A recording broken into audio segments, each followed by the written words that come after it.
In today's video, I'm going to teach you how to use your phone as a camera in a Zoom meeting. With more people working and connecting from home, having a high-quality video feed can make a big difference. Your smartphone camera often has excellent quality, and using it for your Zoom meetings can really enhance your appearance and professionalism. First, let's address the basics. Before you get started, ensure that your phone is connected and set up with your computer. You may need third-party software to enable your phone as a camera. Popular software options include apps like webcam or droidcam, which facilitate this connection smoothly. Each app will have specific installation instructions, so choose one that best suits your device and follow any necessary setup steps. Now that your camera software is sorted out, open your web browser and navigate to Zoom's official website. After reaching Zoom, click on the Sign In button at the top right corner of the page. If you haven't signed in before, you'll need to enter your Zoom credentials or create an account.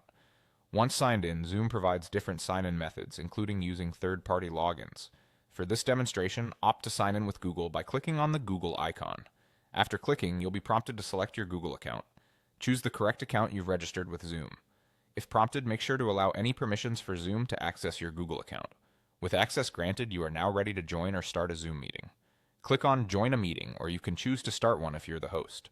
Once you're in a meeting or waiting room, it's time to configure video settings. Look for the camera icon, usually found at the bottom left corner of your Zoom window. You will notice there is a small arrow pointing upwards next to it. Click on this arrow to access the Video Settings menu. This brings up a list of available cameras that your computer recognizes. In this list, you should see your phone listed among other devices. This is the moment where the earlier setup with your third-party software pays off. Select your phone from the list to use it as your primary camera for the meeting. You should see a preview of your phone's camera feed immediately within Zoom. Adjust your phone's position and ensure it has a stable setup for your entire meeting duration so you don't experience any interruptions. And there you have it.